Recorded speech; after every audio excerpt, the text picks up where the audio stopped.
Early warning radar network. And after hitting 100 degrees Tuesday afternoon, we only made it up to 98. Yeah, right, only made it up to 98. The record high for today in Huntsville is 102, so we fell short of that, but still some dangerous heat with those upper 90s and, of course, the very high humidity. Muscle Shoals hit a high of 94, and that actually came pretty early in the afternoon because right around 1, 2 o'clock, we were already seeing thunderstorms moving through the shoals, so those kept those highs a little bit cooler for those areas closer to the shoals here this afternoon. Of course, we had some storms move through Madison County right by the Huntsville International Airport. So that's dropped the temperature down to 90 here. Still warm, but nothing like the upper 90s that we were seeing a couple of hours ago. And again, that's just the air temperature. You take the air temperature plus the humidity. Look at some of these heat index values that we were seeing. 105 around 1 o'clock, and then values near 105 all the way through 4 o'clock. And then we dropped off once that rain started to move through parts of North Alabama, including Madison County.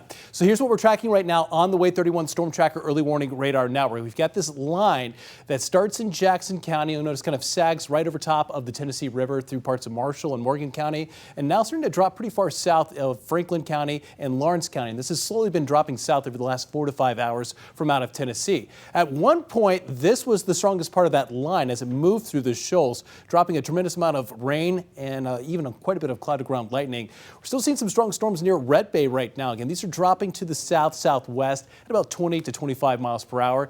By far, the biggest concern with these are those dangerous cloud-to-ground lightning and also all the heavy rainfall, so likely some ponding on the roadways. Be careful if you're driving out and about. You'll notice some of these brighter yellows. This is estimated rainfall over just the last 6 hours. That's closing in on 3 to 4 inches of rainfall. Maybe overestimated a little bit, but if you tack off an inch, it's still close to 3 inches of rainfall. So again, be careful out there.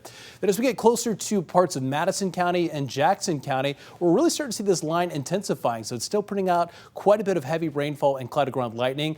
Winds, they're not severe. You'll notice as you get closer to Hollywood, right along Highway 72 in Jackson County, those brighter reds that you see on the map, that's closer to about 30-mile-per-hour winds. Keep in mind, for a severe thunderstorm warning, it takes winds closer to about 60 miles per hour. Looking ahead to tomorrow, we're back up to the upper 90s. It's possible that some areas could hit the triple digits, but it's going to be tough because we have storms that are going to be firing up pretty early in the afternoon. But with the humidity combined, we still have that threat for heat index values near 110 both Thursday and Friday.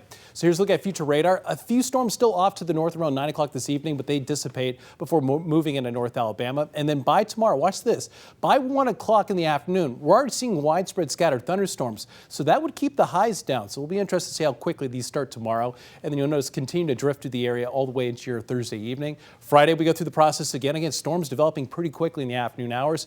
If you stay dry and sunny, you can make it up to 100. But if you have those storms, you're not going to make it to the triple digits. Plenty more storms dropping in through your Saturday ahead of our next cold front. Look at all the rainfall in the forecast. We need this. It is very dry out there, so about another inch to an inch and a half to even isolated higher with any storms. In your 7-day forecast, 93 on Saturday. You'll notice behind the cold front on Sunday, we're still up to 92. 93 again on Monday and still holding in the 90s. So if we continue to see these 90s, that 90-degree streak will continue into about 32 days. For the second